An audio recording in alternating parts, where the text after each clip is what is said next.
I'll do today, I will quite directly jump into some more detailed approach of how I've been working as a composer, and then tomorrow make a more run-through of my stylistic approaches from the 1970s already into today.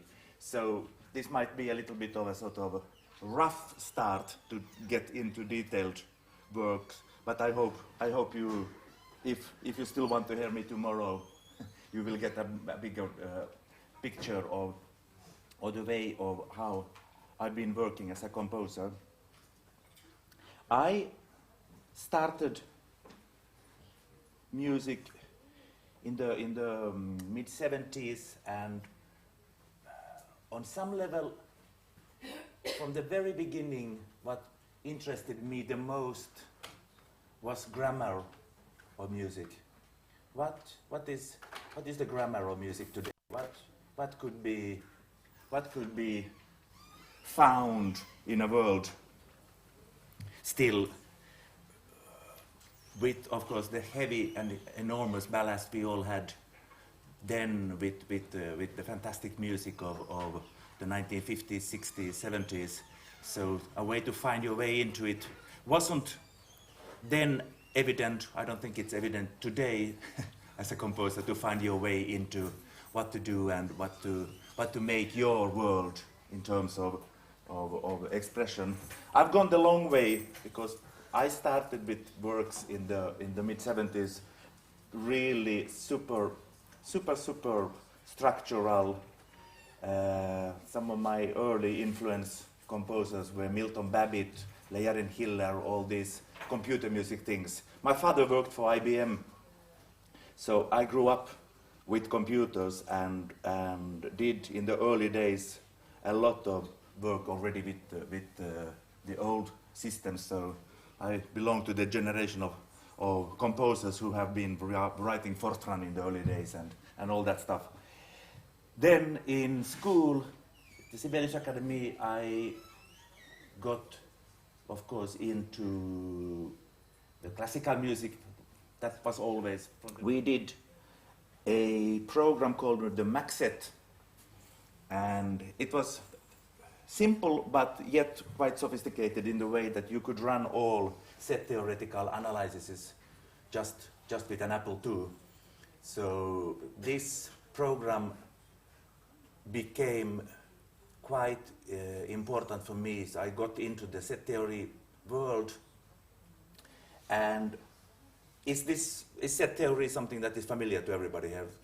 So I don't have to make more more general comments on that at time being. Anyhow, what fascinated me with that world was not so much the analytical aspect of it. There are beautiful articles and books even written about pieces from the early 20th century, especially, where the set theoretical approach can show some interesting structural aspects. I mean, if you want to look into that, I think one of the best, sort of the classical example is the book around Stravinsky, Rite of Spring, the Sacre de Printemps, where the set theoretical analysis shows certain aspects of the harmony that is not evident if you look into it from another way of working with harmonies. Anyhow, for me, I was more interested in the sort of generative way of working with the set theory, how to use it in composition, and the long way into this. I said at the beginning that grammar was something that always interested me.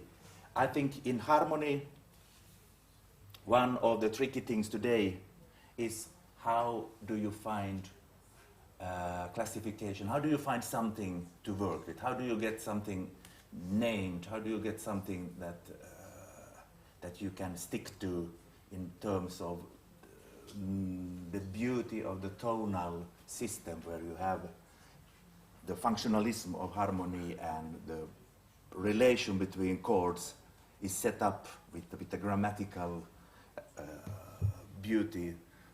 In fact, I still consider it worth reading the old Rameau harmony book, because the way he, in a way, classified harmonies became the basis of the enormous tonal era of music we have.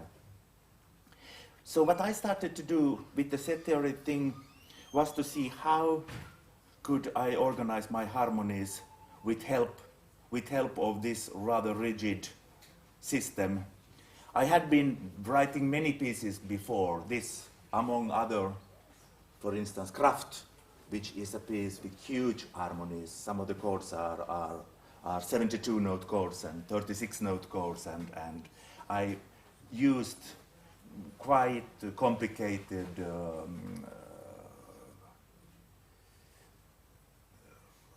12-tone extension techniques to get to those harmonies, and felt okay with it, but always had that feeling that everything else was more important than the pitches.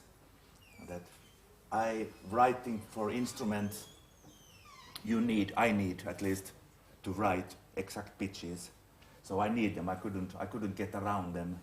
But I felt uncomfortable with the way I had built my harmonic language before starting with this set theoretical approach.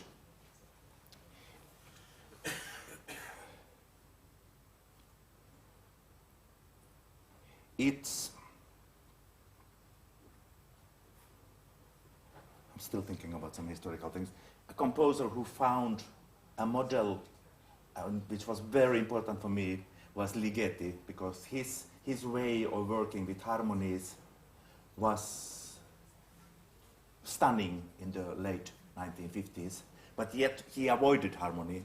His music, this is perhaps controversial to say, but he avoided harmony. Pitches is secondary for him. He has to use them, but it's not about harmony, it's not about pitch.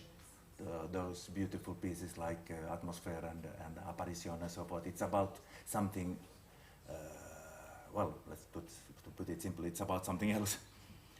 I wanted to get into the closed system of the set theoretical world, and that word, in a way, is the magic word for me, because what I found beautiful with the set theory system is that we have now, of course, one reduction that has to be said at this very moment is I'm restricting my world in this context to the world of a well-tempered 12-note scale. So I don't mess around with microintervals in this world. I've been working with them over the years, so that's I have a little bit different approaches to that. But for time being, the set theoretical aspect that fascinated me the most was the fact that you have a limited amount of classes that cover all the combinations you can do on a piano, no matter how many notes you play. Now, someone will raise a hand here and say that this is exactly what set theory always was criticized for, because how can you call a chord with 50 notes spread out the same as a chord with, like, basically just the essence of it being 5 notes. That part of it is very interesting, and I'll try to come to some examples where I can show how I've solved it. But let's get a little bit more closer to where this all started from.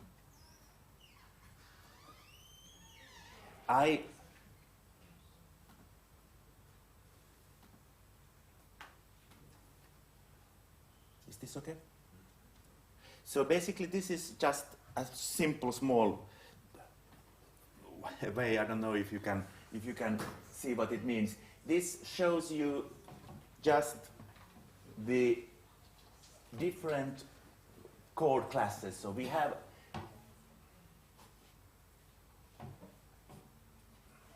this I should have given you the parameter says. So this is basically just a count of the chord classes. One note chord classes, we only have one class. 3 note chord classes. This is the cardinal tree where the amount of sets used for combining 3 notes is limited to 12 classes. We go further, the combination of notes with 4 notes comes to a total of 29 classes. We go further, the combination of 6 notes, 5 is in between. The combination of 6 notes gives us all in all 50 classes. So this shape, what I'm trying to show with this is that towards hexachords, toward classes of 6 notes, we have the maximum of variety. And this was, in a way, the starting point for me to focus, to look into what is going on around the 6 note classes. Evidently, when you look into this amount of chords, the immediate trouble is to see what on earth to do with them. They all look the same, and there are too many of them. So and now we are getting closer already to a piece, and it's the piece that I will try to focus on this morning, which is a piece that I wrote here in IRCAM in the late 1980s called Joy, which is a piece for 2 pianos, 2 percussion, electronics, and large ensemble around. With this work, I had come to work harmonies pretty much focusing on, you see this column here called Symmetry, which is to say that there are only certain classes among the 50 classes where if you make a symmetrical mapping, an inversion of it, you will cover all 12 notes. So this immediately was something that I found interesting. Instead of having 50 classes, we only have like 20 classes where symmetry is available. I don't know if you are familiar with set theoretical theme, but the 635 is the famous Holton scale. So basically the Holton scale, if you make one starting from C, and then the other hexachord starting from D flat, there you have a symmetrical chord. Evidently, as the chord itself is entirely regular, it's only major seconds, you have all in all 6 symmetries. You can keep one chord starting from C, so C, D, E, F sharp, G sharp, B flat. The other chord starting from D flat, it will be a symmetrical chord. The other chord starting from E flat, starting from F, G. So all in all, you have 6 symmetrical chords. There are a couple others, the 630, which is the famous octatonic chord, and basically that's the chord that Stravinsky very much organized his music around. 630. This is the chord where you take the Petrushka C major, F sharp major, the tritone combination of 2 major triads. So that's 630 would be copyright Stravinsky very much. Then we did follow when we made this system. We did follow the setup of making a difference between some chords like the 6-2. There are 2 forms, the 6-2A and 6-2B. This is just something that is due to the fact that certain chords like the 6-1, the inversion is symmetrical to the original one. In 6-2, the inversion is not symmetrical anymore. So again, for me, approaching all this, I decided to look into those chord classes where you have both the A and B form, and immediately you see the reduction becomes even stronger. So now these are all the chord classes that make up symmetrical chords covering all the 12 notes of harmony. To be said here as a parenthesis, a composer that was very important for me in those days, harmonically, and some other aspects as well, was both Lutosławski and then Elliott Carter, and both of them had been working with 12-tone chords. Lutosławski more so. Lutosławski's system of working 12-tone chords was very much built on using 3 blocks of 4 notes. So you had the tetrachords, and he made them such that each tetrachord only consisted of thirds, major minor thirds. And then by combining them, you were able to make 12-tone chords. So his world, coming from building harmonies around 12-tone chords, was something that I was very familiar with before coming to this point. Anyhow, now with the AB collection, we come down to a reduction of only 13 chords left anymore. And that world became something that was really immediately for me a collection that you can try to work with, not too many chords, so to say. Now to more concrete things. So for Joy, I had been working with many of these chords already. I cut out a little bit here now because we don't want to be too much in school of simple harmonical setups. Anyhow, if you look now at these chords up here, take the first one, which is a 627. So if you read it from downward up and upward down, you see that they form symmetrical chords.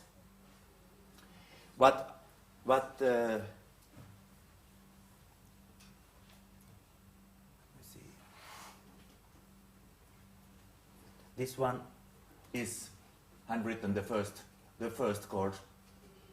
So you can see that we have a hexachord with 6 notes, and we have its inversion with a strict transposition.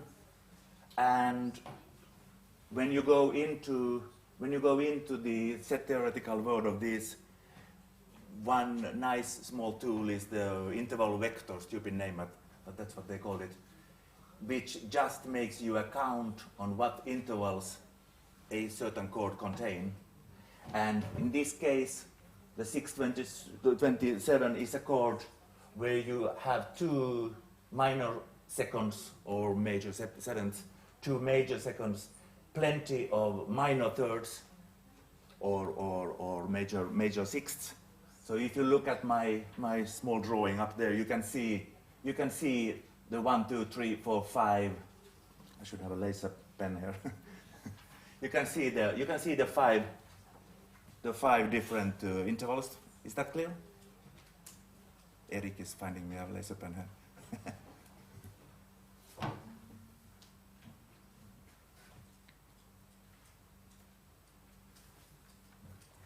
Perfect.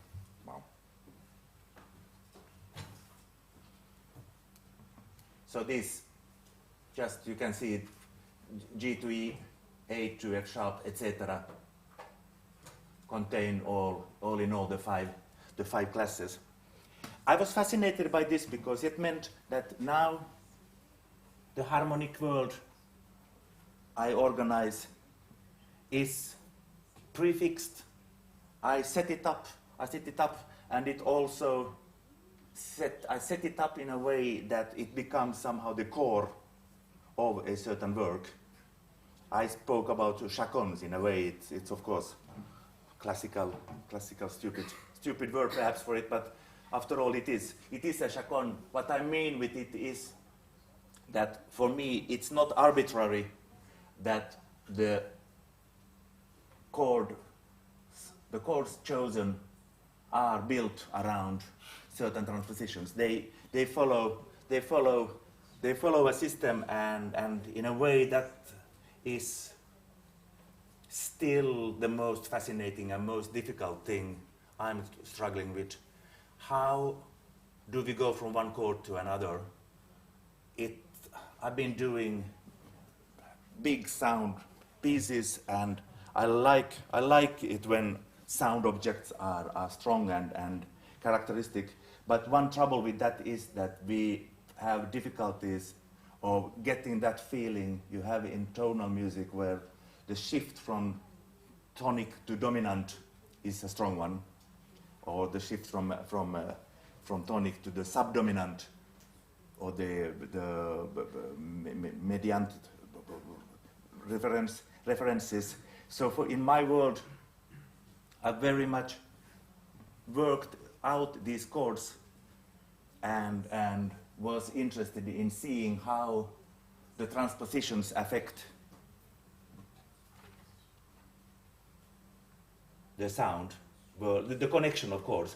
Before I go there, I will explain you another aspect of harmony that was significant for me in this time of working.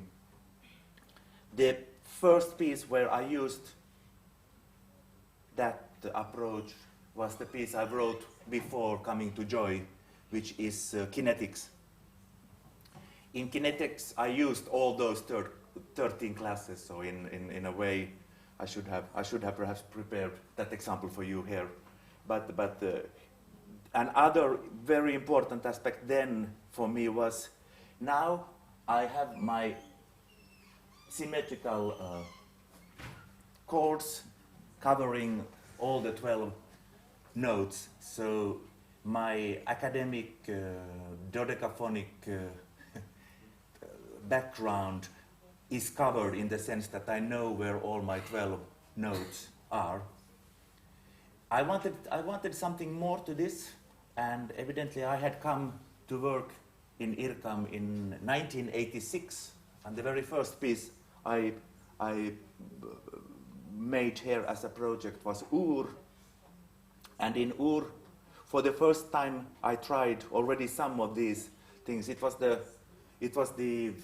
time when many of the sound analysis things were done with this. How do you find a fundamental to a complex spectra? And we have all these famous algorithms that from an analysis of a sound, the overtones of a sound object, you could trace a fundamental that would cover that sound. So in a way, it is a beautiful tool for trying to find the root of inharmonic sounds. I wasn't in those days so much into starting harmony from looking into sounds, because I wanted to ensure that I have this serial, the 12-tone world available. So I started to look at it a little bit from a different angle, and what I used what was the name of the algorithm? Terut? Do you remember what was the name of this algorithm that finds the fundamental? It had Terhart, yes. The Terhart algorithm, I in a way simplified it a little bit, doing it such that I made the 12-tone well-tempered world sort of abstract. It doesn't contain the natural overtone world of low sevenths and so forth. I was content with saying that the pitches are abstract as long as you are on this level, where it's sort of, I call it the combinatorial part of harmony. With these chords around, I know that staying in this mode, I know where all the 12 tones are. Shifting to this one, we are in a new setup, but the 12 notes are still there, and so forth. So in a way, if you look at this on a ridiculous level, they are all the same chord. From a set theoretical point of view, they are all the same chord. The bit class is 12-1. There is only one class with 12 notes. But as a matter of fact, that I was looking into the hexachords where the variety is at maximum, it still ensures me that these chords, from a sound point of view, are behaving very, very differently. So this is just basically the selection of chords for joy. And then, once having this shape, I started to work the piece entirely around that. But before coming to that, I'll still go back to this one. So in order to make the harmony more fascinating, because the trouble with this, again, is and remains in the world of you have a sound object and you make nice textures inside it, you make bubbling and so forth, but it's static.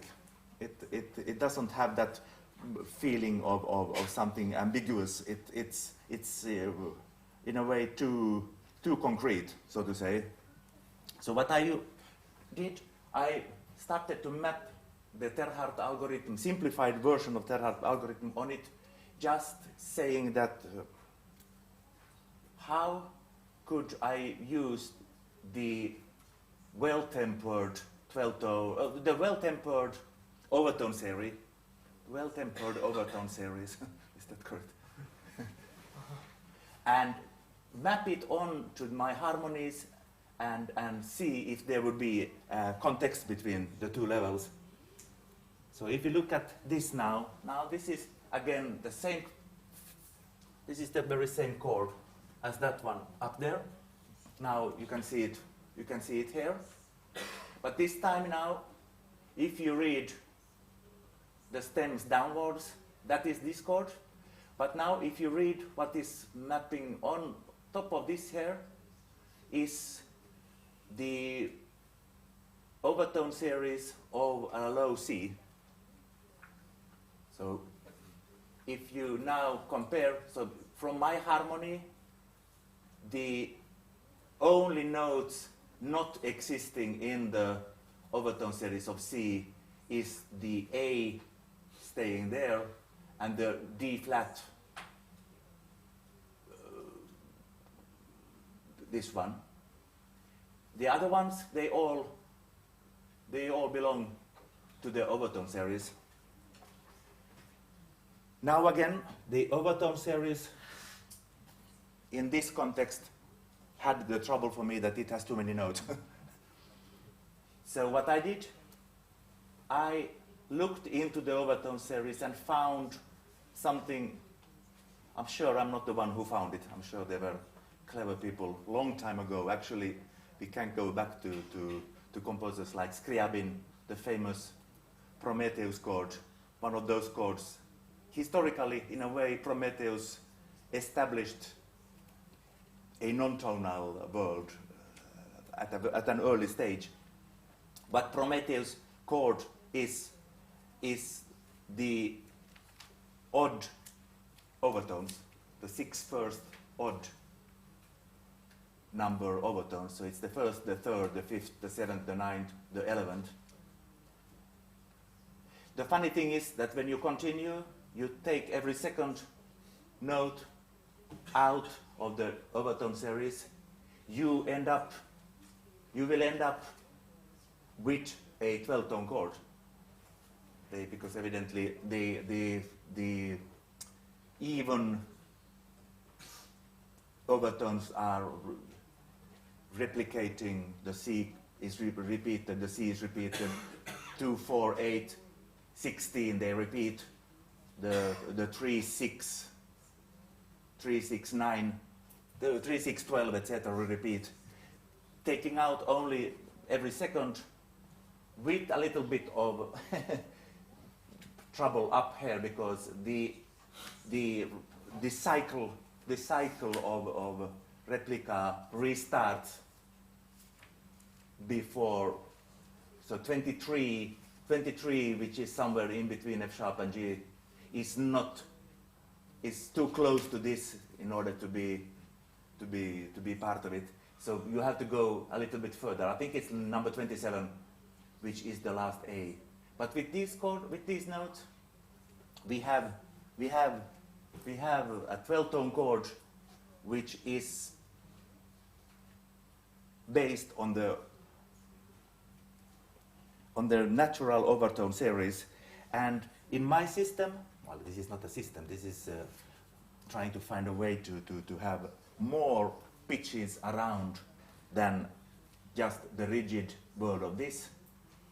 In my world, and what I found so fascinating with this was that this chord, every second note out from the overtone series, is the most harmonic chord you can build with 12 tones. By definition, you cannot go further, you cannot go more tonal, so to say, or harmonic with 12 notes than that chord. So for me, that dichotomy between chords very heavily based on the fundamental versus chords constructed symmetrical, not based on an oral acoustical approach, but based on an oral interval world, an oral possibility of combinations and so forth. Those two together was, in a way, the exact model I needed. The ambiguity between staying with a chord like, which one would be a good example? A chord like the second one in the series, being rather dissonant, especially dissonant in the middle center core of it, yet whenever I wanted it to become more resonant, more harmonic, by adding in extra notes from its fundamental, which is the A flat, the low A flat, I could sort of spice up my plate.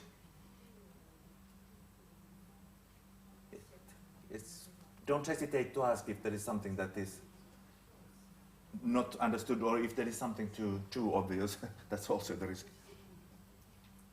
But anyhow, so this very much became the way of working. Let me see. No. So you can see all these chords. The first one based on a low C, second one based on a low A flat, a D, an F, a B natural, etc. In a way became the way of structuring a work. That said, it's not arbitrary how I chose the chords.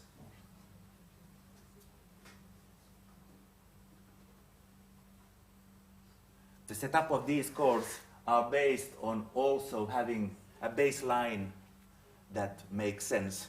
And the bass line, unfortunately I don't have it here now, but the bass line here is moving around these chords. Why don't we, I've been speaking for 40 minutes already, why don't we listen to something of this? Unfortunately, about Joy, I only have 2 scores. For the second half of today, the next piece I will be focusing on, we'll do it on PDF, but I didn't know how to make PDFs of this size score, so. So I don't know if someone wants to follow the sound examples. Who wants the big one? Perhaps it covers, you can see at least something from there, if you manage to get it worked. And there is another copy. Don't worry, this is more listen more rather than look at the detailed world of it. Let me just see. The very first example I would like to play starts on page 47 in the score. It's measure 264. Do we have something to make it? Eric, est-ce que tu as quelque chose pour stabiliser ça un peu? No. You. Did you find two? Page 47. 47. Page 47.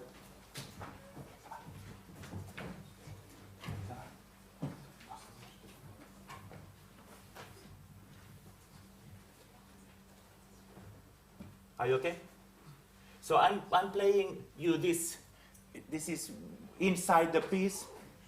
This is the moment in the piece where the chaconne is presented for the first time in its entity.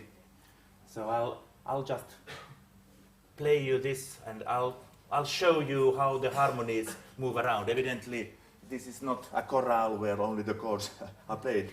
There is texture built around the chords. So it starts from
so this is the very first moment well into the piece. We are around already 9 minutes into the piece when the structure this clearly is presented in the work.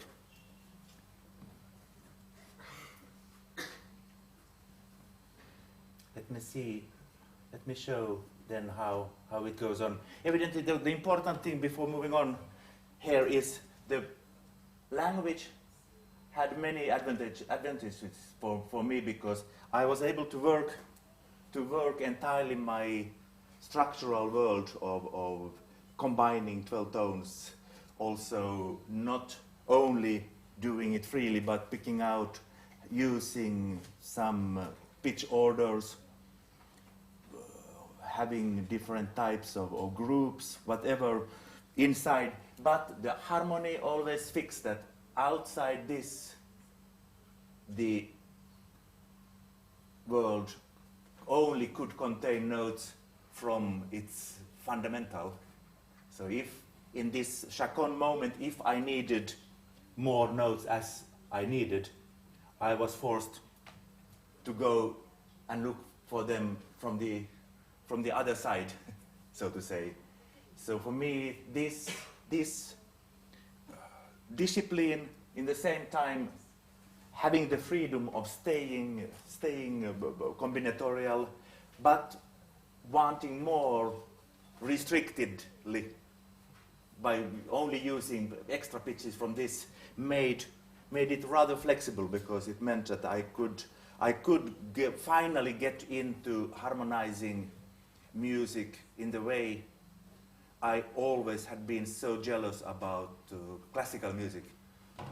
classical music, if you want more, you make doublings of octaves. Look into the score of Ravel, Tableau d'une Exposition, where his orchestration is done on top of Mussorgsky's original piano piece.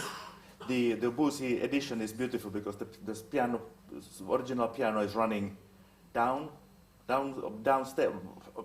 at the bottom of the score, and then Ravel's orchestration is on top of that, and how carefully he follows the original harmonization of Mussorgsky, but then occasionally for bigger sounds he needs doublings and what he doubles. And this was something that I always had been missing with my work. As I said earlier, in pieces like Kraft, I used bigger chords, and some of them really in large quantities. The trouble with that always was that why are these pitches up here? Why are these pitches here? They were not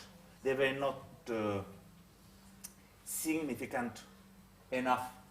With this simple but flexible world, I all of a sudden came to the point where, by having my rather dissonant chord here, by just adding somewhere in orchestration pitches from this side, it allowed me to go more tonal in the harmony without being a tonally approaching this.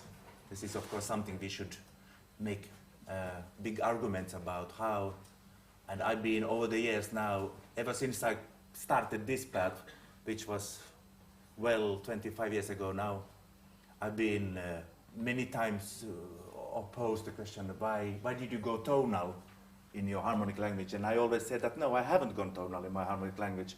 It's not based on the functionalism of the tonal era music. The fact that the sounding result is more tonal comes from this mapping, from this dichotomy of using a closed, rigid 12-tone world on top of underneath harmonic approach gives the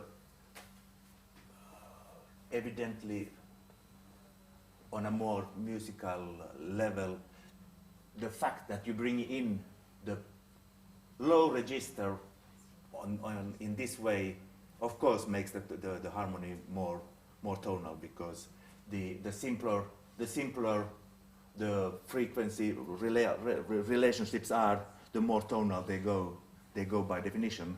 I like that, and I've always, my approach to playing the piano, I'm a left-handed person, so my world from playing the piano was always from the downwards up. The bass was always more important for me when working my way into repertoire. And for my personal language as a composer, this simple but yet sophisticated difference between bass and mid-register and high register became exactly the way of language that I needed. This is Beria, long time ago, said in a conference that made huge impression on me, that we shouldn't forget that the orchestra, after all, is a big choir. You have sopranos, you have altos, you have tenors, you have bass instruments. And the orchestra, which became my instrument in a way, very much due to the fact that I came to work my harmony this way, became the instrument that I feel very comfortable with. Because in orchestra, if you don't accept bass as bass, you are in trouble. If you want to use timpanis and the low instruments so that they actually do play something, rather than just playing the similar type of things that goes up in other registers, then you have to give the low register, a different approach than the high register. This is of course also due to when working with the orchestra, the way space affects sound. I will speak more about that tomorrow. This is, I really wanted to show you a little bit from inside out, from where it all came. I'll speak tomorrow more about how I see the space, how I see the way you work the three-dimensional aspect of orchestra in compositionally. Is this okay, clear? Questions, please don't hesitate to, if there is anything that disturbs you more than usually. So we have these chords. Now, evidently, in order to make a piece around this, I needed something more. And what I had been working already in a previous piece, again an IRCam project, which was Ur, was very much based on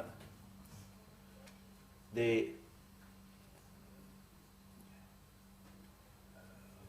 influenced by many things going on here in those days, because the very popular word then was interpolation. How to do sound interpolation, taking the sound of a vibraphone and gradually move it into the sound of a woodblock, and how to make sophisticated interpolations of changing the timbre, changing the spectra of an electronic sound in order to make these shifts. I took that metaphor of transition already much earlier on in my own work, mainly in the work of Kraft, which I'm going to speak about tomorrow, so I'm not now digging in too much into Kraft at time being. That piece anyhow was entirely based on time, how to work time as the main aspect of structure. Harmony was absolutely a side effect of secondary importance. The main thing was time, and I had spent a lot of time working an own system of quantizing time interpolations with an old Apple II, making me nice metrical printouts. Today you have all this available, so it was different. It was different 30 years ago when you had to do those things from scratch. Anyhow, interpolation with rhythmical things I had been doing in IRCam with Ur, which was an ensemble piece. I had already started to work with these kind of chord structures, and I made, now I'm missing a little bit of papers here. Let me just see. Anyhow, what I was doing in the early days was to make an interpolation between one chord and another chord. I wish I would have a little bit other pages.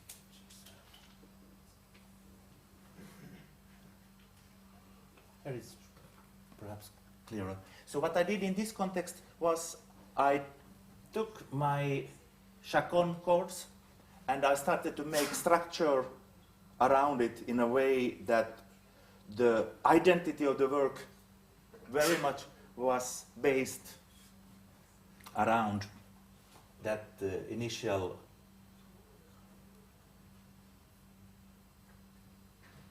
setup of chords. The shape of, if you look at it in a histogram here, you can see the distribution of my chords. Of these ones, this is just, is that clear that it's the same, just a visual approach like this. Taking this as the sort of essence of everything, and then building the entire structure of the work. And now I'm speaking about Joy again, where the big sections of the piece, which is they mainly grouped into 5 into 5 big movements is done such that the chaconne, when we have it here, is always that prefixed set of chords I have. But I make an entire long section approaching it by having all the original 8 chords transposed up to a very high register. So if you look at this funny histogram here, the chaconne, the 8 chords, you can see here at the very end. The interpolation that happens here is these 8 chords are approaching this, these 8 chords are approaching this, these 8 chords are approaching, and the starting point of 8 chords up in the top register was something that I had been giving the computer. This evidently is just MIDI, so MIDI 108 is for piano top note. So you see the entire register of the piano here. So you can see what happens here. The harmony starts from a unified, homogeneous up in the top register setup, and is gradually transforming towards the original chaconne. So this would be a section like this in the piece. Why don't we listen to that so that you believe that there is some sound around it as well. So this would be in the score, for those of you who have it, it's page 37 and measure 217. So what this section now I'm going to play covers is a starting point in the high register going gradually towards the chaconne. The chords look like this. So you see, it's a long journey that gradually starts to be more and more looking like the chaconne, and the final chaconne we have here. Is that clear? I won't be able to show you exactly where we go, but I know more or less. So this is how it sounds in reality. I could say 2 words about this before playing it. This work also contains a lot of pre-computed sounds, electronical sounds. The work was written for 2 piano, 2 percussion, like a sort of soloistic combo. And the sound world that I used for the electronic world part of this piece was, I had with a sound engineer, a friend of mine, the great pleasure of destroying my old grand piano during a weekend in the countryside of Finland. We wear helmets and 2 motor saws, and we just destroyed the instrument, and we recorded it. So I have like 5 hours of sound material from that demolition of my old instrument. I brought those sounds here. I analyzed them on the systems available here, and what I then did on top of those monster sounds, I filtered out, mainly using filters for that purpose. I brought my harmonies into the electronic sounds. So I made the filter analysis of what I needed based on my harmonies. So it's in a way, I'll speak more about that also tomorrow, because we can listen to the combination of sounds used in the piece from the electronic part of it. But enough for now to say, on top of the orchestra you hear the sampler, one of the keyboard players play the sampler. So there you have all those sounds that we had been working here. In those days it took a night to have a sound, some of those sounds filtered and calculated. So it was a meticulous work to be done, but great fun. I call the piece Joy because it's really, this was the moment in life when I found this model of harmony with the dichotomy of two types of approach to chord, it was sort of the opening up of now I have something that I can work with. I don't have to be scholastic, only following pitches like I had been using before, always having trouble with the extras I needed, because now with the double system, I always had extra to build on. And by using these movements into the motion of harmony, I ensured the language also so that it wouldn't stay on one static chord too long. We could, I'll say a couple of words about another piece, if we have time today, which is Kinetics, which was the piece I wrote before this. They belong together, Kinetics and Joy. And Marea, they are autonomous pieces, but Kinetics was even more based around doing movement in harmony, hence the name, the movement of harmony. Okay, now, so this is the example of top register approaching the chaconne.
We would come to the chaconne. So if I continue.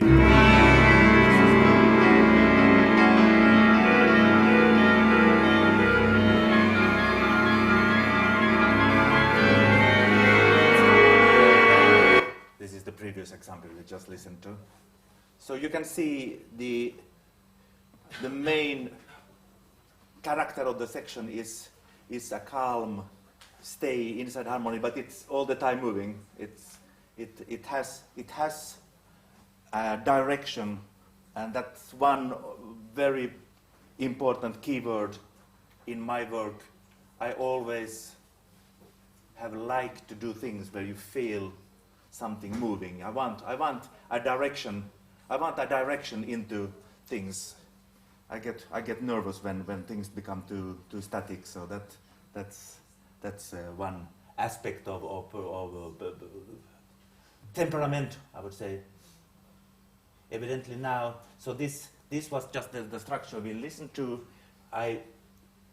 This funny New York silhouette is the mapping of the fundamentals for each chord in that sequence. So they were all every chord always had its secondary harmony available. So if I needed more notes, I carried it around.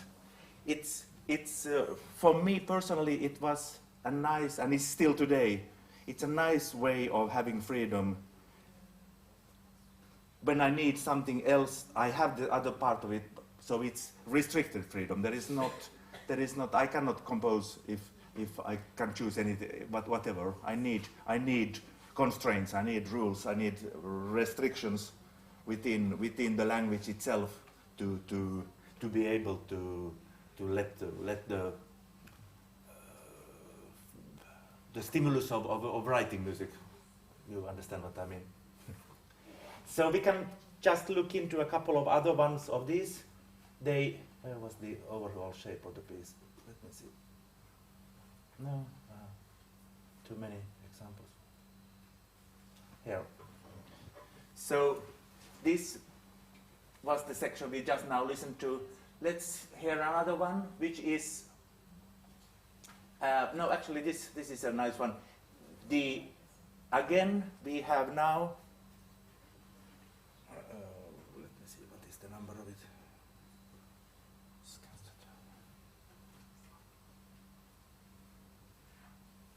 Here, this is another type of interpolation of the chords. So what's going on here now? You have, again, the 8 chords of the original chaconne available, but now this time they are like Golden Gate bridged, like the big pillars. And I make very gradual movements going from A to B to C, etc. So if we look at this on the chordal level, this is what it's all based around. Now, to be said, when I do these interpolations, it's actually sophisticated in the sense that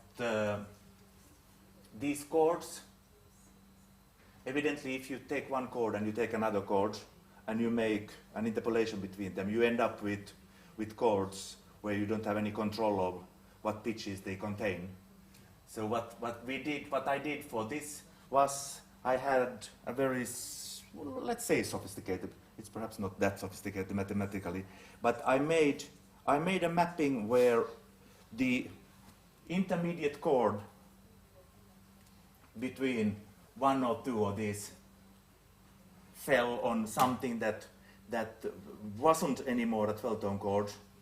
I tried to shift the minimum possible structures inside it to force a 12-tone chord on top of it. And again, for this purpose, as all my 12-tone chords are controlled by the hexachord parts of it, with the hexachord flexibility, I forced among the classes of chords I use, and it's only now the 13 chords we have, I forced the best mapping chord into the structure. This might sound a little bit abstract. I should have had an example of it here. They are somewhere, but I didn't put them in this slideshow now. Anyhow, once that mapping was done, yeah, Andrew, please. Just a quick question. The overall shape that one sees here on your diagram, the overall shape that you see in the diagram, is that something that you decided beforehand? Sort of the overall gesture. It's, in fact, it's this. So this is the original chaconne. Okay. So this is on pitch level. We are like here. Okay. So the gesture is there. So the gesture, the big shape, follows this with. Okay. With 1, 2, 3, 4, 5, 6, 7, 8. I think it was in between. So I make 8 intermediate chords. So what it results in is the shape. So basically, with that correction method, it meant that on top of this, I actually do run the cycle of my chaconne every time. In this case, I I forced the cycle of the chaconne to be running in parallel. Evidently, these are now different looking chords because they are transposed in a different way, but based on the original. Is that okay?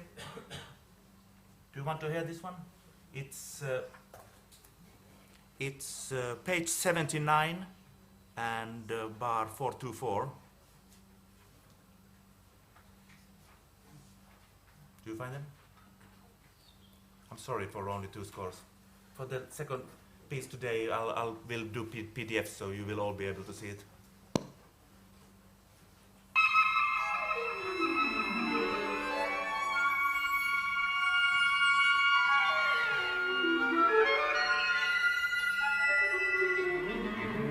No, sorry. I played the wrong. Sorry. It's. No. It's the. I want to go a little bit further. It starts on this page, yes. Page 79? Do you guys see it? Yeah. It actually starts a little bit earlier. There's another one.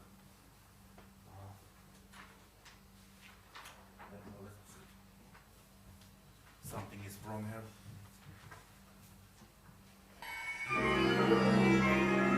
Yeah, this is the one. Sorry. So now it's same place. 79.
So we are in the middle of the piece.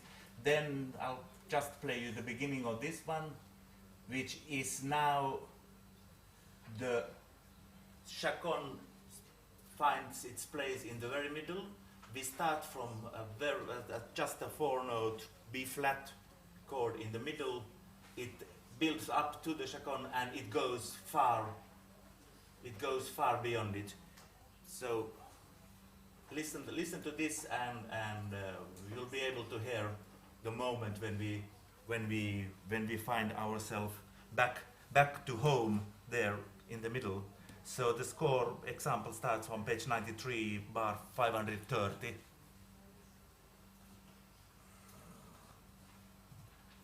No, sorry, that's the previous one. I need this one.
way far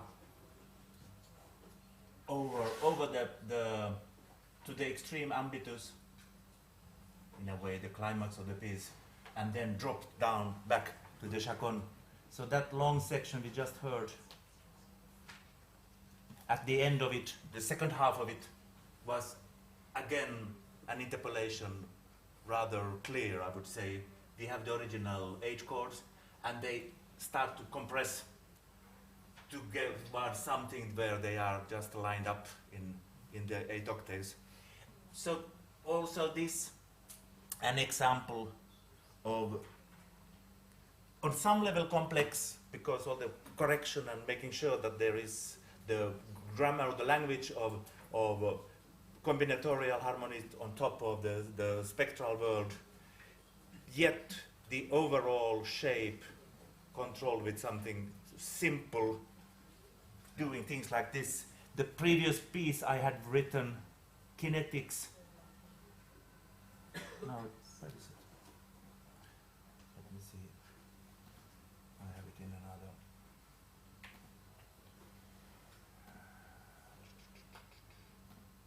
Just wanted to show you.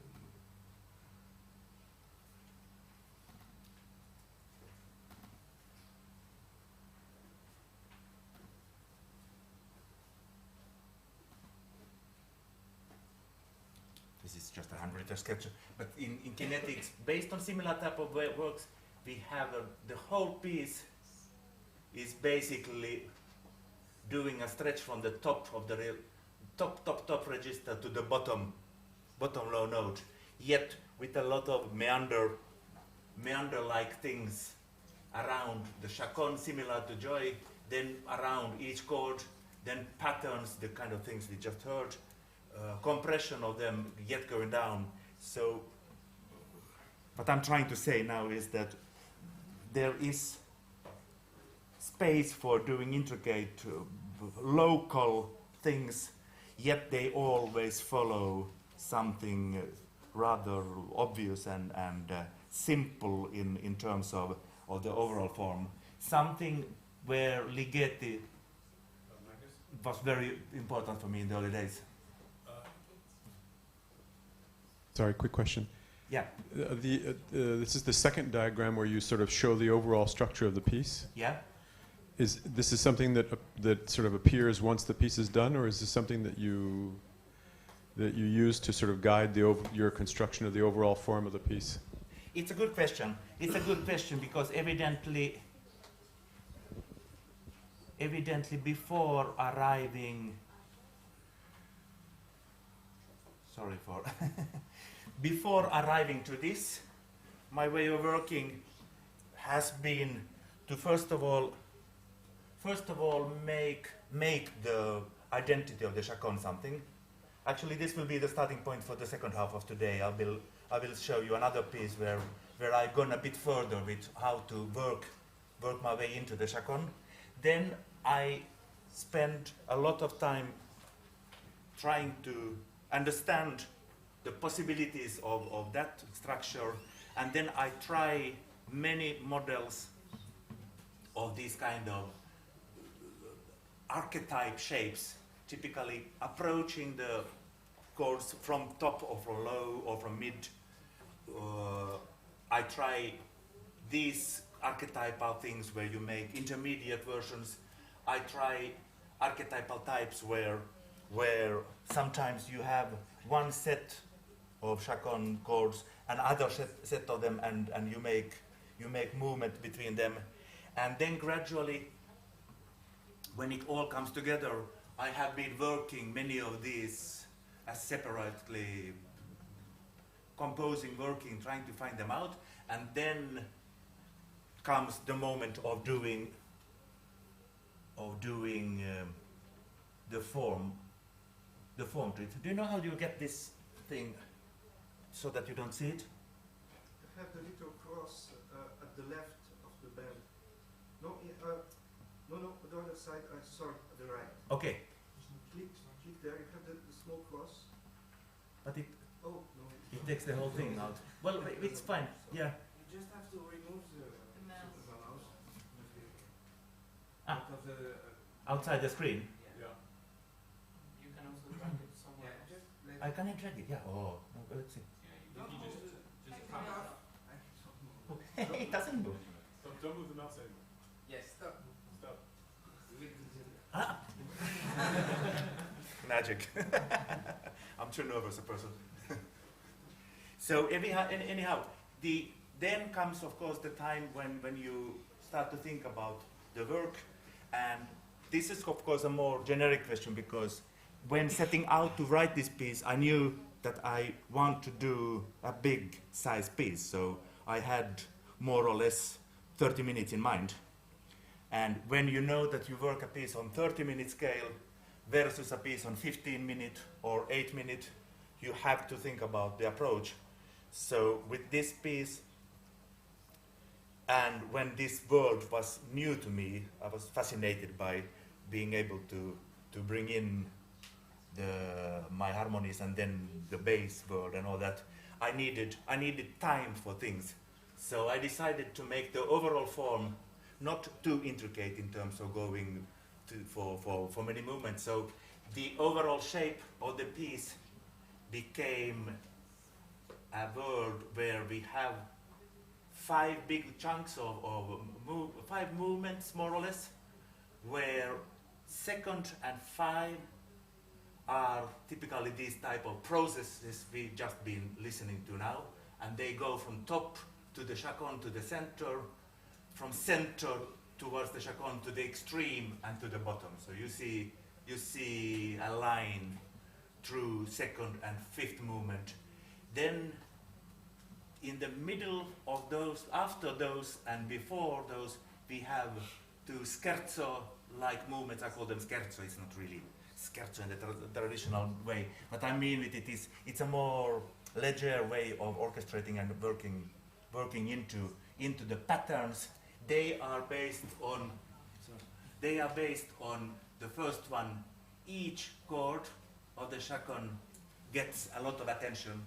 So you have a dialogue. This would be actually nice to show to you. We have a dialogue where the chord A is among soloists, and then the chaconne behind is running.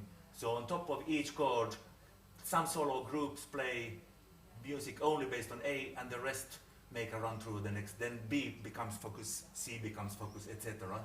So that's one scherzo. The other scherzo is this where the chords gradually moved.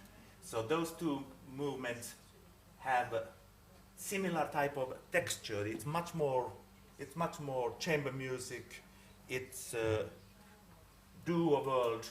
It's homogeneous. And then Bartók was always important for me as a composer. The symmetry of this, Bartók, very much of his works are based on layer like the layers of an onion. It's symmetrical. I put in the very middle of it, I have a small interlude, which is just like a line.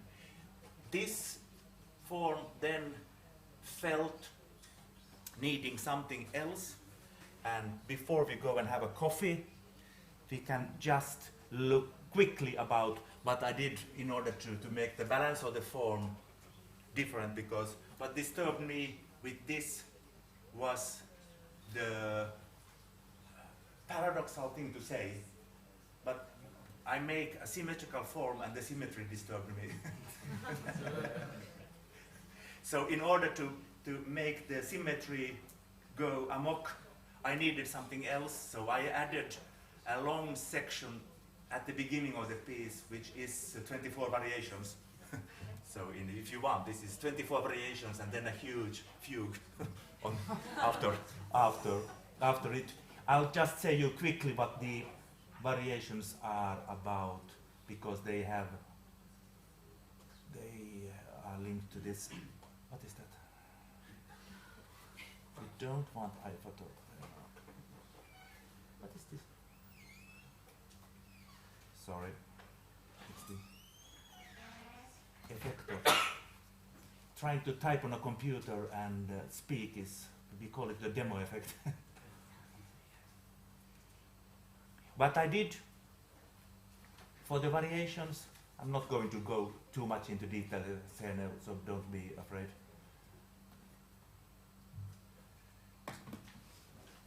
What I did for the variations, I shit, wait, on the other side. Sorry, I need the other block yet.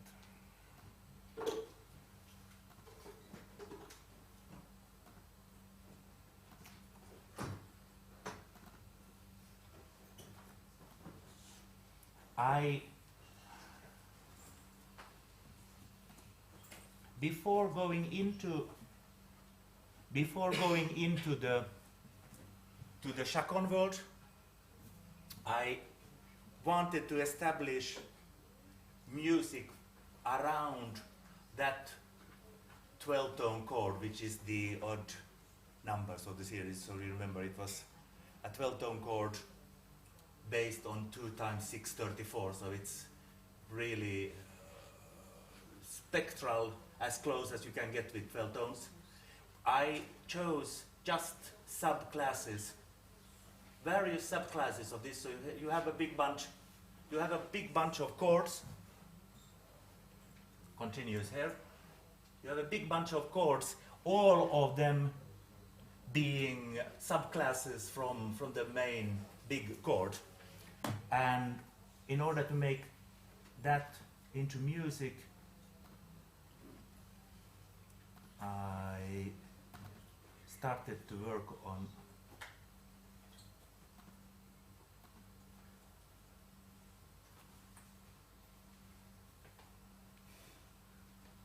there is everything. There. I started to work on something where go away. Thanks. I started to work on something where the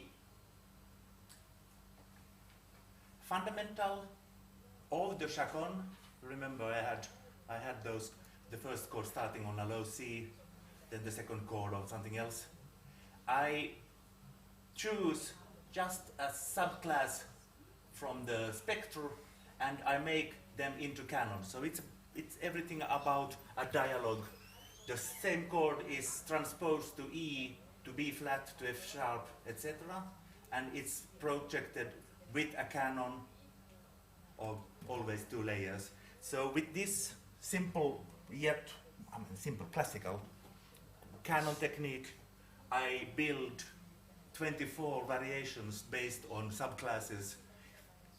And this whole section is like 8.5 minutes out of 27, so it's roughly a third, almost a third of the, a fourth of the piece. It's there to establish that world of overtone harmonies, and then comes something else. The structure part starts with the combinatorial chords. We could listen to just, why don't we listen to just one of these before we have a coffee, and this would be the very beginning of the piece. So you can see they are, it's just small subclasses of chords. This is the top of the piece.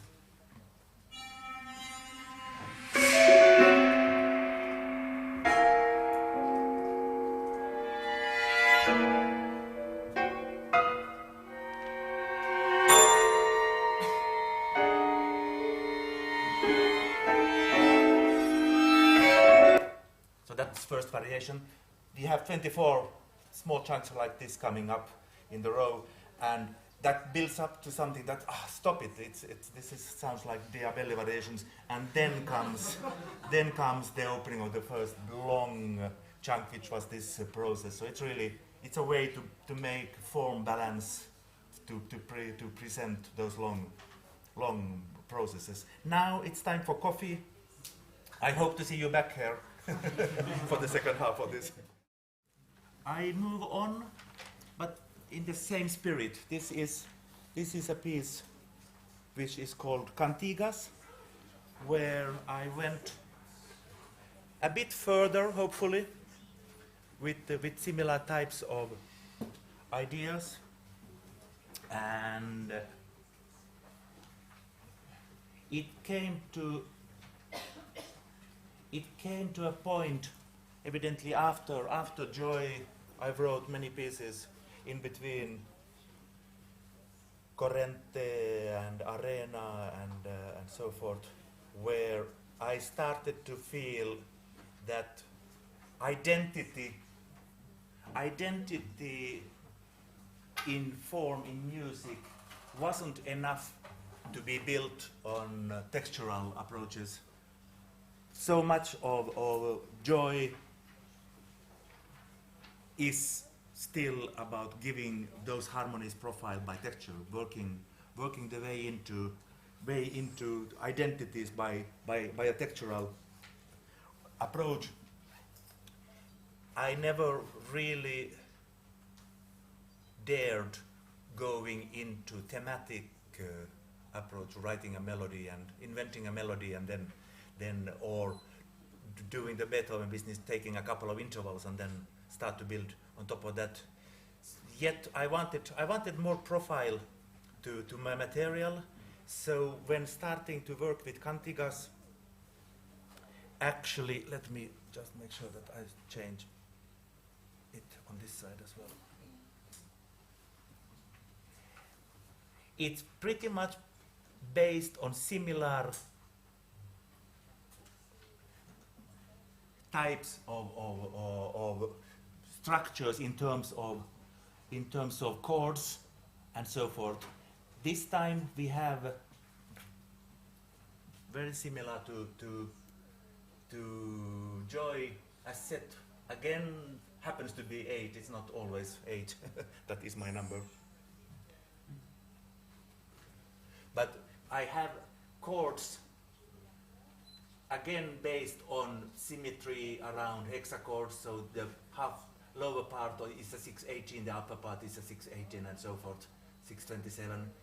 The chords from the time of Joy became much more modal in a way that I diminished the interval inside the chords to make them more scale-like, and I normally also map the chord. Now, unfortunately, I don't have a picture of that with me, but I map the chords so that the same chord starts cycling on top of the one. So I call these the sort of two octave scales where 12 notes cover more or less an area of 2 octaves, and they repeat themselves on top of that 2 octaves. We don't need to go into that detail at the very moment now.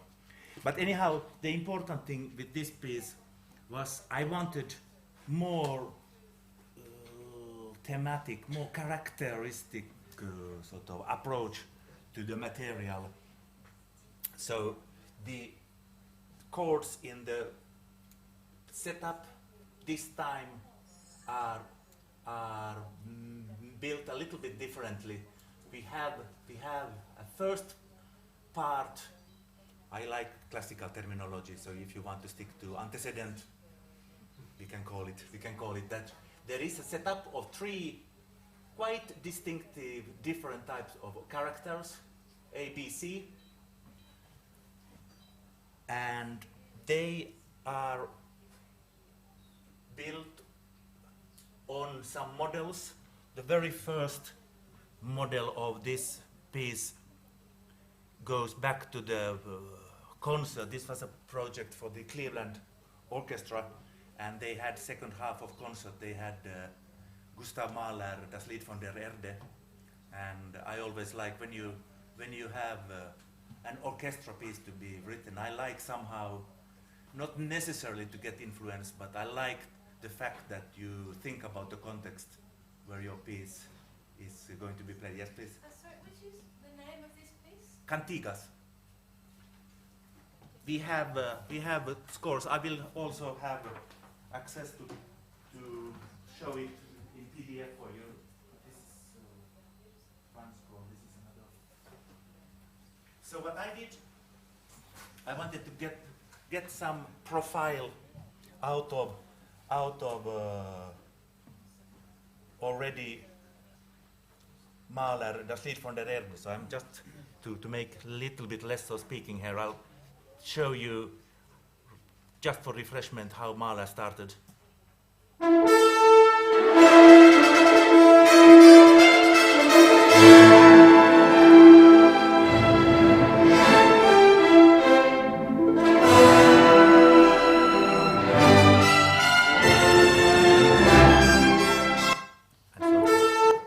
And so forth.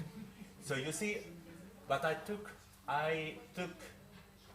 a profile out of it. I took some scale things. I took some ostinatos out of it, and my modest attempt to write something in the spirit of that is the word called A here, sounding like this.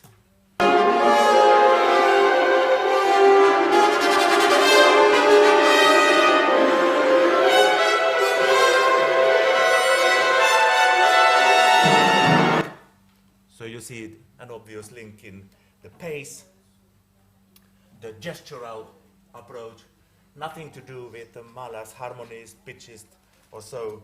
Evidently, similarity is the very distinctive papi thing I picked from him, but it's not a quote. It's more, I think, them like modules. So like Stockhausen always spoke about these formulas.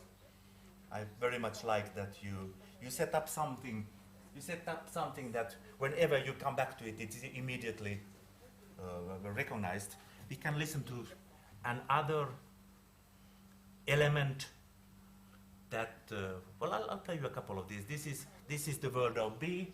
So I called this word for just a lead. Then B is entirely different in the sense that rhythms are based on additive small units of notes separated by rests, making up irregular beating.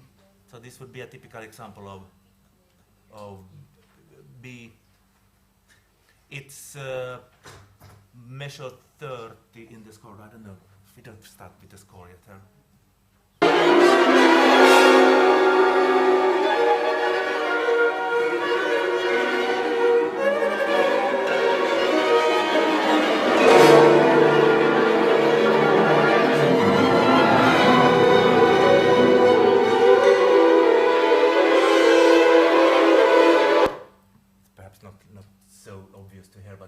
It's really based on small units. The chord, it's one technique that I've been using quite a lot. When you are in an harmony, you make unfoldings. You take just two notes, then you take 3, 4. You start from the same point, so you make bigger, smaller. So you can work very much on changing the size of things being played. Yet distinctively additive, irregular in terms of character. Just to give a little bit more of examples. The third one, called a chorus, from jazz terminology. It's parallel movement opposed to sound words. So we have a strong contrast between fast and slow. This example in the score, well, I don't have the number of the, never mind. So this would be a typical example of C.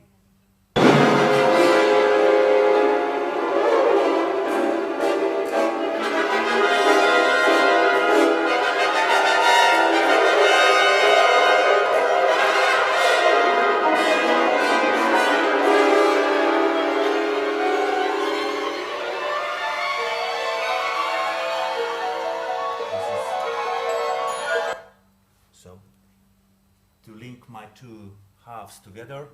The end of this we heard is a transition, bringing us into the second half of material. Again, now three different characters. The first one called layers, cascades, based on strong pitches in 4 layers typically, then repeated.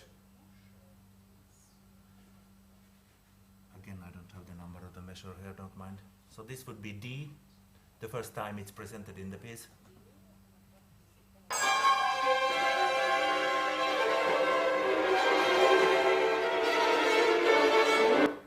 Once more.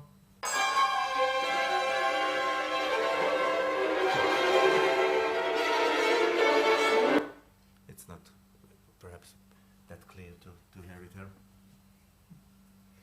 The next one, a loop, and again, as a model of reference, I took one of my favorite moments out of Sacre de Printemps, which is towards the end of it, which sounds like this.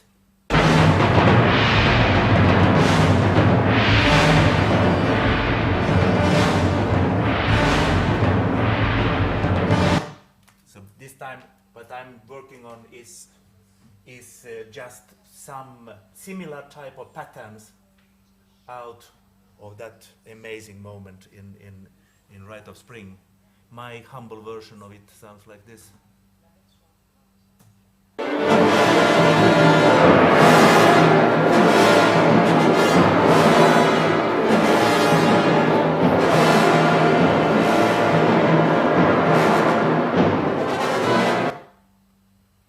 And we come to the final conclusion of material F, which is based on breaking chords laid on top of each other. So you have polyrhythms and some repetitive things, also something to do with Rite of Spring. This last block E would sound. This is in the score, if you want to look in the score, it's 253, measure 253.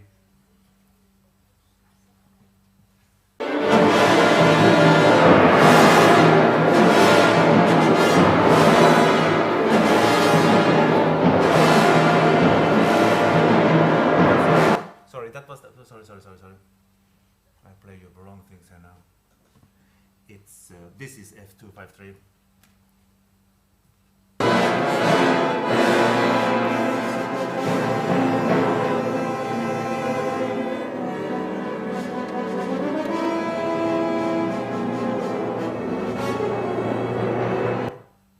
So now we have all in all this cycle, which I call the grand theme. It's a grand theme, it's the core of the piece, very similar to what I did with Joy, being the shape of the chaconne and so forth. This time it's more about the characteristics of these small material blocks. Let me see if I can show you this thing, 216 we start in the score. Let me see if I can easily find it. On the, how does it look? Do we get anything similar, anything close to readable out of this?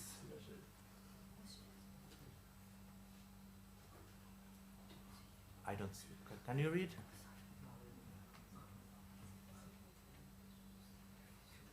Can I get to the top?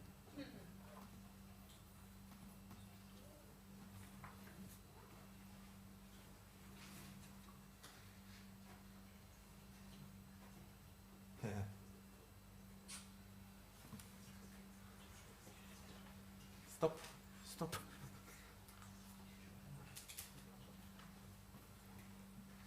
Mikhail, do you know how to...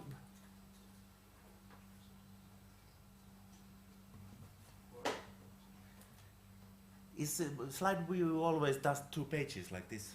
Oh, you have an option, but it's in the menu. Uh-huh. Come back to the other view. Heavy view. Yeah. Somewhere you have automatic size, actual size. No? Actual size? Somewhere you have a way to just to Yeah. choose the way to display. PDF Oh, displays, yes, yeah. Single page, thanks. let's cross the fingers and hope it's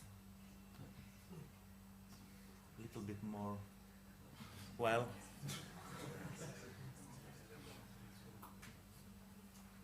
I will have difficulties turning pages for you, that's my skill.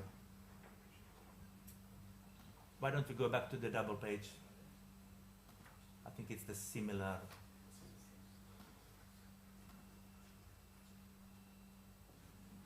Well, this will be, what does it say?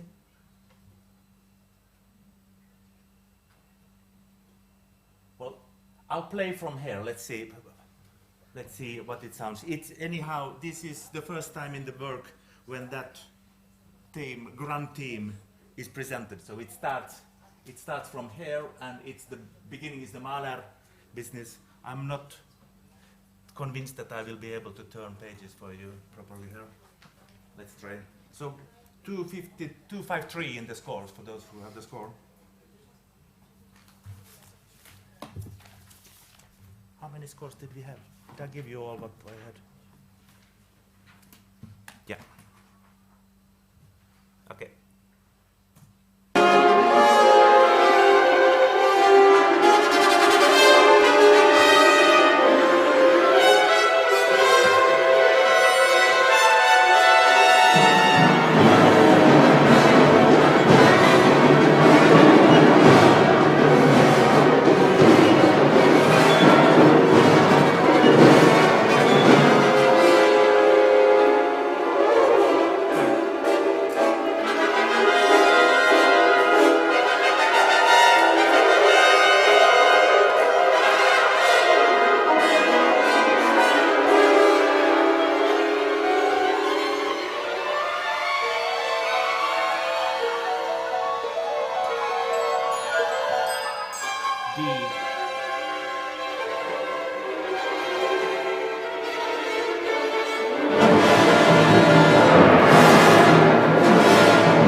Cycle.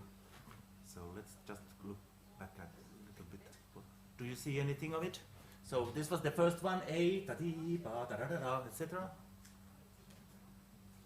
The second one starting here with additive rhythms, yeah, pop, pop, pop, pop, pop, pop, pop, pop, pop, pop, pop, pop, these kind of things.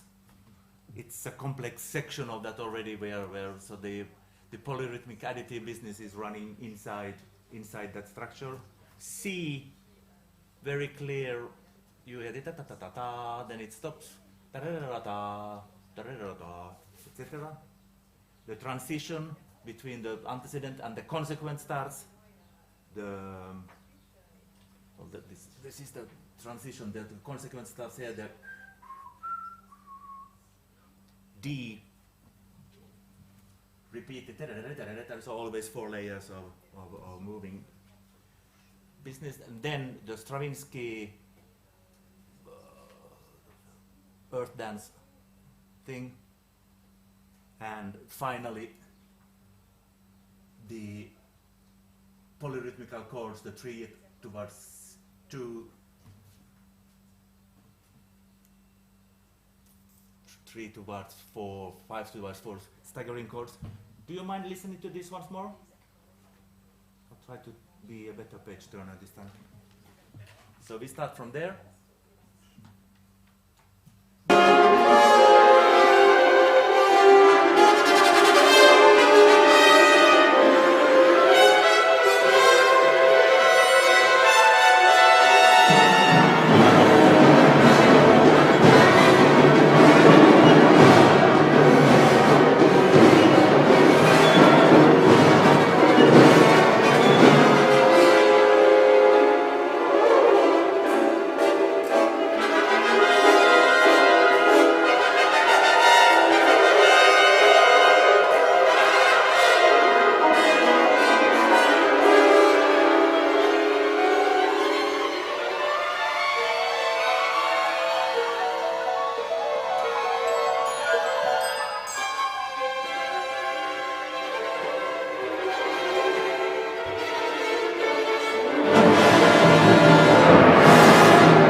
So that is the main grand theme of the work. I'll go back to the other examples. So I said that I wanted more profile to things. So this is just to refresh memory. We have those 1, 2, 3, 4, 5, 6 plus transit 8 characters of the piece. To make it more solid, another world that I've been very much involved with in pieces is to enhance the profile of some material by the tempo it is built on. I believe in the classical thing that slow music in slow tempo sounds different from slow music in fast tempo, and fast music sounds different in fast tempo than fast music in slow tempo. This is of course a little bit twisting with words, but if you look into Beethoven late sonata, slow movements are incredibly black in notation, plenty of 64 notes, 30-second notes, yet the pace underneath the tempo is slow. And we have a lot of that stuff in contemporary music where the scores are impressive, like Christmas trees. And then when you look at the tempo, it's slow and it's detailed, and you don't feel necessarily flow of tempo in it. Then you take a symphony by Prokofiev, you look at it and you say, this is old bullshit. It's so simple, yet it's much more intricate than that, because if you look at the tempo, half note is 132 or something like that, and what he manages to do inside that world really affects the articulation. So with pieces like Cantigas and many works afterwards, I like to establish a character by also anchoring it in a certain tempo. So for this setup, what I did, I make my first character, the Mahler thing, based on a dotted quarter note 63. So here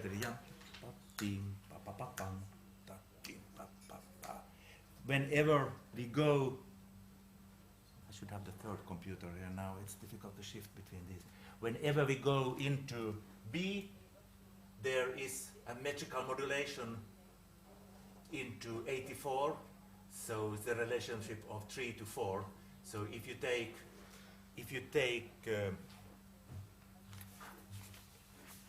take out of 4 notes here, you take 3 notes, you get the new tempo. This is, I said earlier that I was influenced by Carter.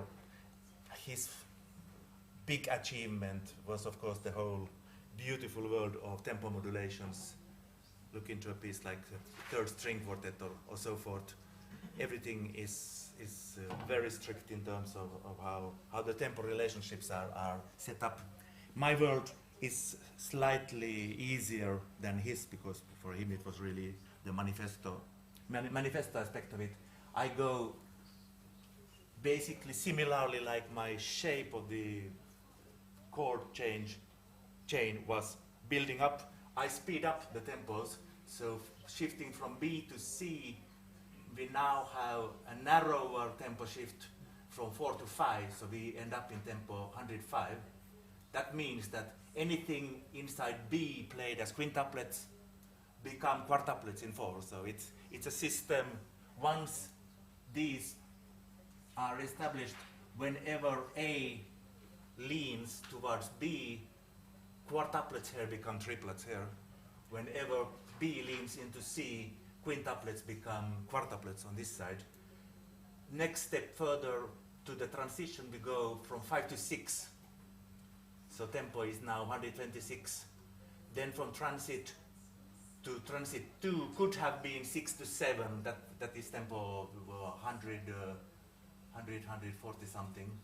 I excluded it because I didn't really need it, so I go 6 to 8, well, 3 to 4, and we end up at the fastest tempo, D, beginning of D in 168. So you see the journey from A to D, 3 to 4, 4 to 5, 5 to 6, 6 to 8. So we have a link of those tempos. And the piece is really anchored around those. The consequent part of that, the antecedent part of that, then the consequent comes down.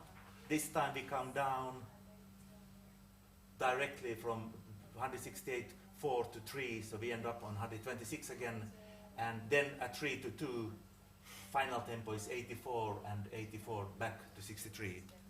So you see, there is a sort of rigid structure of tempo changes within small, relatively small amounts of time. This is many other of my pieces. Grand Duo for only the wind section of the orchestra is based on this model, and when musicians get their parts they think, oh, this looks easy, but then when first rehearsal starts and they see that the tempo is different for every 3 measures, it's not as simple as that anymore from that point on. Did you? No, okay. So from this on, again, the similar things we saw with Joy, I'm building around those chords, music with this time the grand theme being so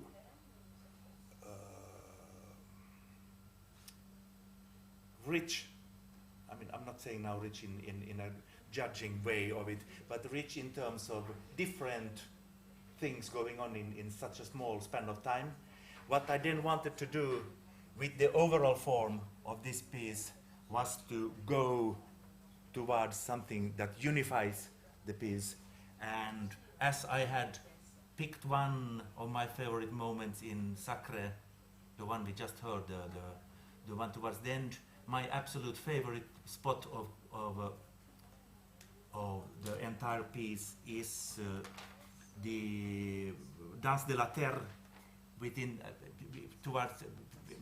towards the end of the first movement, which sounds like this.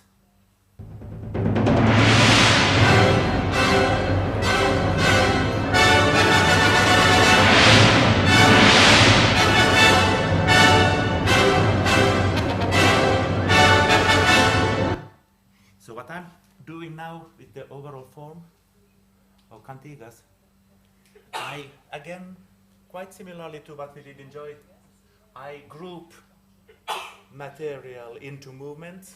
It's a single movement.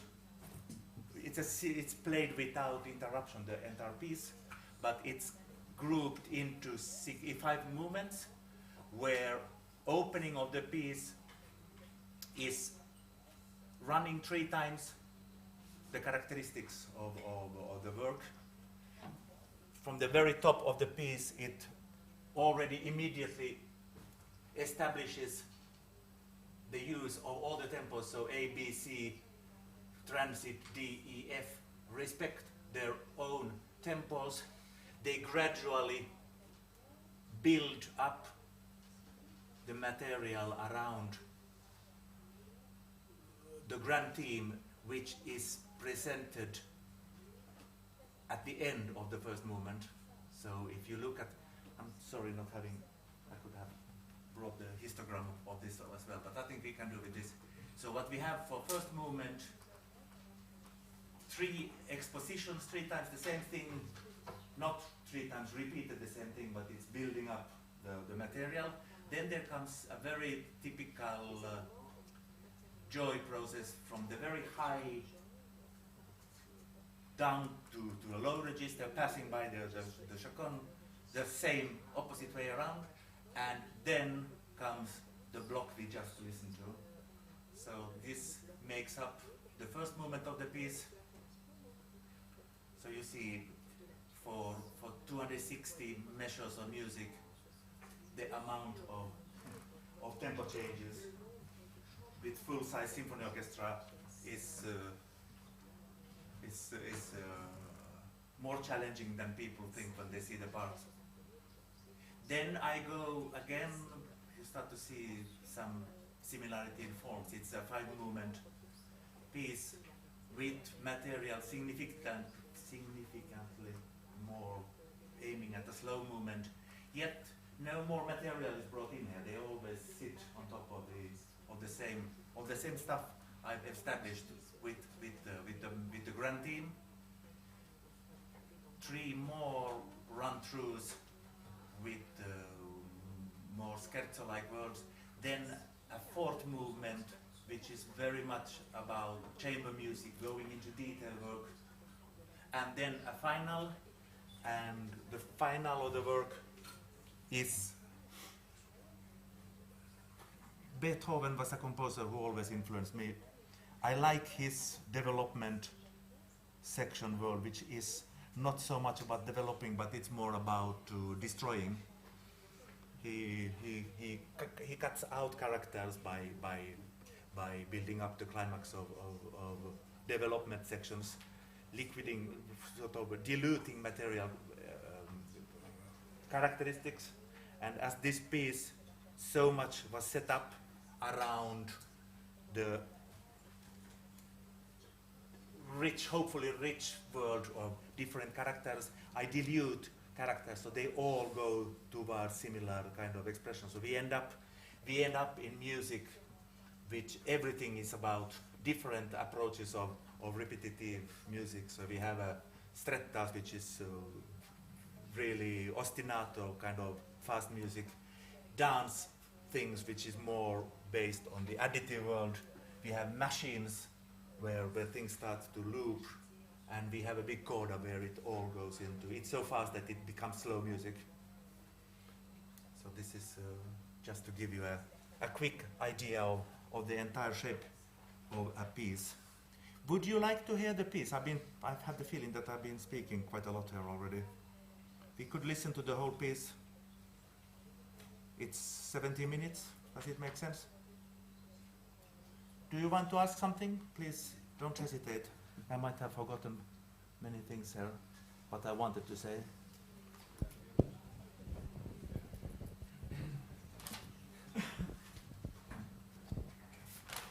One thing I want to say before is the harmony of this piece and the reason for the title Cantigas is initially I set out, I had been working many works sort of making more close focus in on intervals, and the interval I was always most afraid of was the perfect fifths, apart from the octave, which we are all afraid of. I was also afraid of the perfect fifths. And with this piece, I wanted to see what I could do with them. And I had, just by chance, come across wonderful old music. I'll play you one of them, so you will, some of you will recognize what this is about.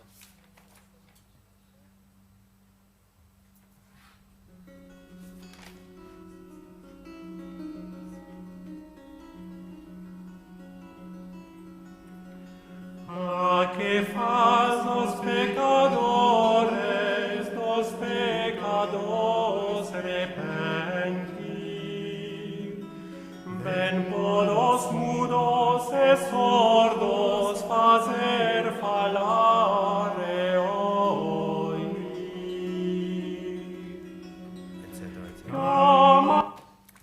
This is one small excerpt out of this Alfonso X king in Spain, 13th century. We're speaking of the troubadour singing of the 13th century, which is an absolutely fascinating world.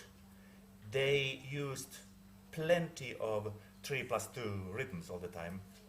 So it goes in 3, but then it shifts into 2 sort of pentatonic 5 beat things, 3+2.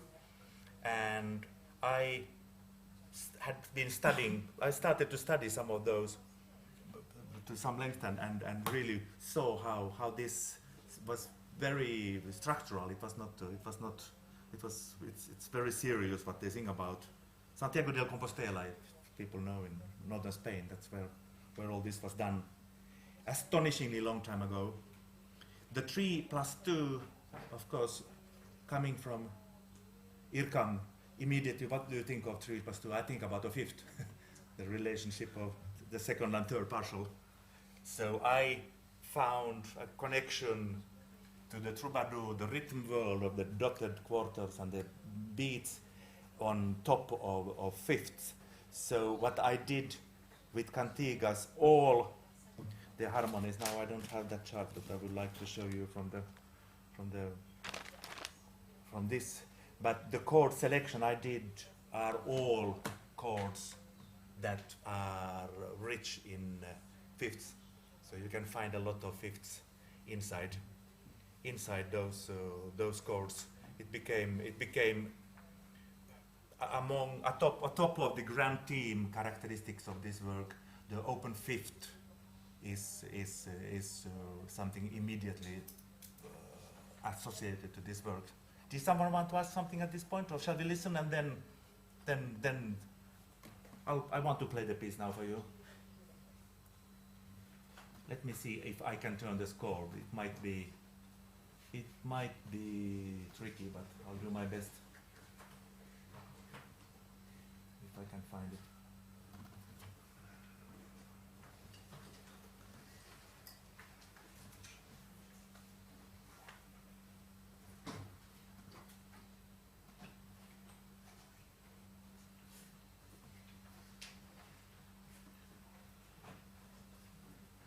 I forgot to say what we heard about Joy, that was Ensemble Intercontemporain with Peter Evers conducting. This performance is the Cleveland Orchestra with Dohnani, Christophe von Dohnani. Baton. Let me just see. Okay. I'm not sure this is going to work, but I'll try.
at least you saw the growth, the shape of it.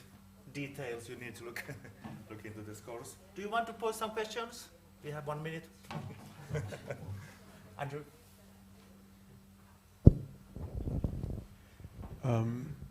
At the beginning, when you were talking about, for example, the lead, the additive chorus, the transition continuum, and stuff like that. Yeah. I'm going to say something maybe outrageous, but I'm going to ask anyway. What I find interesting there is that it's something which I see in several composers these days.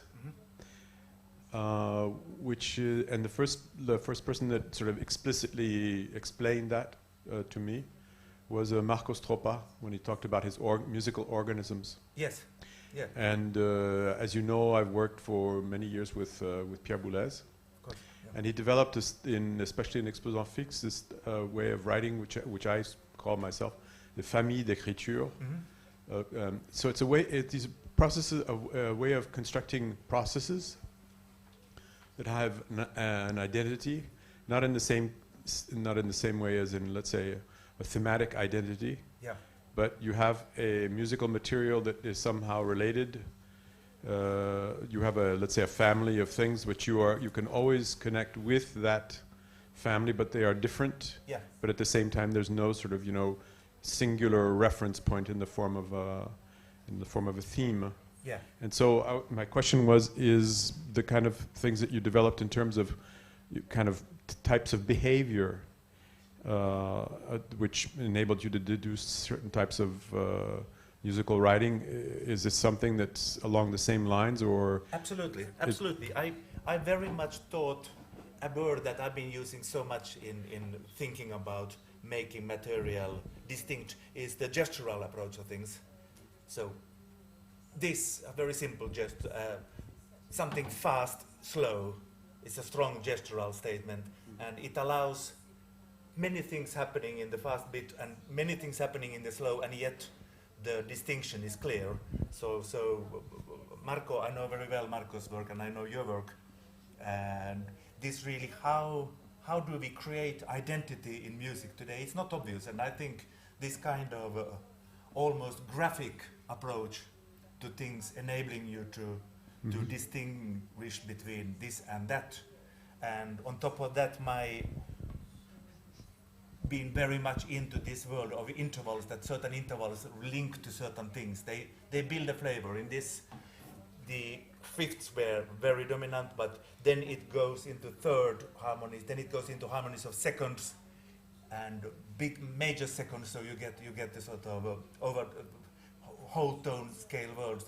It's all there in order to distinguish very much. Do I answer your question? Now, and then the other thing was, I was wondering, I don't know what you think of this. It seems to me that maybe Mahler was the first one who pointed this direction, because if in his pieces you have sort of fragments of extremely well-known bits of musical form, which he sort of twists around and stuff like that. But nonetheless, this is sort of the basic alphabet of types of behavior that he. And it evidently came from, if you look at the astonishing 1 A4 size page, which contains all the themes of Parsifal, and there it's a thematic thing, because they are still precisely linked to notes, but Mahler took that word further, because he exactly as you said, he establishes the characters without having an exact formula for the theme. So it's not always any more thematic by Mahler. In some of the late symphonies, Ninth Symphony, for instance, it's astonishing how he can create exactly that character, but by not coming back to it. I would say the next composer who went very far with that is Alban Berg, with the whole intricate world of in Wojciech, where you have things linked to the characters, of course, of the drama and so, but they have certain intervals, they have certain characteristics in each other, but they never really come back in the very same way. So I think it's a modern path. Okay, one last question that doesn't have anything to do with that, and then I'll give up the microphone. Yeah, don't. Could you come back very quickly? You said that Beethoven develops by destroying. Yes. Could you just say a couple more words about that? Because I found that interesting, and I didn't really completely grasp concretely the idea. Yeah. Well, it's the funny thing is that very much. I should have some good example now in mind, but I don't. But very much you would think of his. Let's take Eroica. Final movement of Eroica with just the E flat, B flat, B flat, E flat thing established.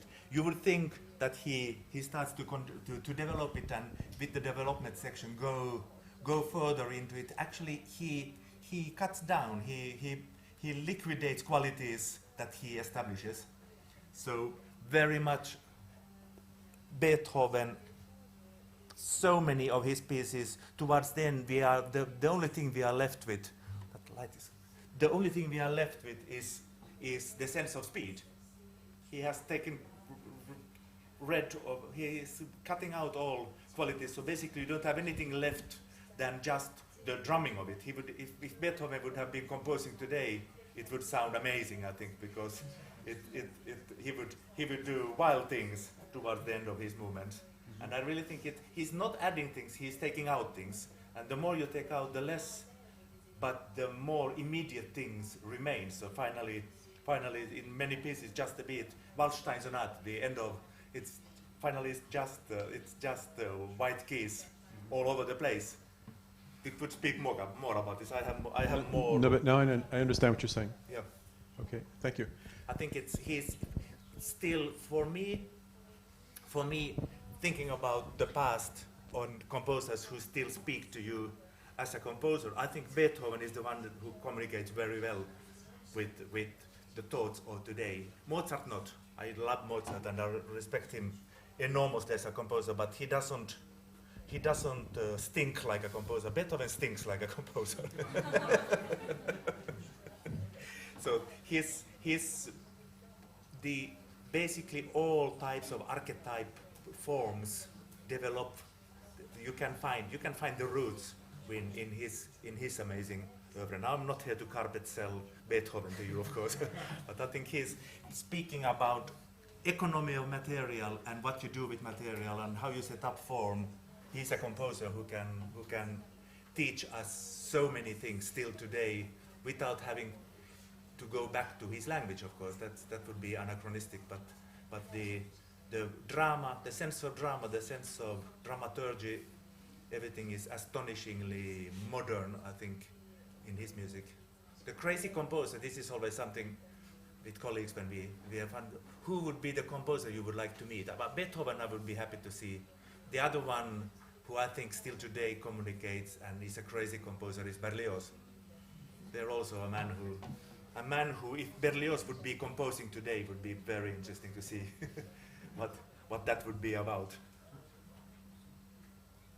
Okay, I think that's it for today. I'll continue tomorrow with shorter but more music, giving you examples of many more pieces. Thank you for listening to me. Thank you.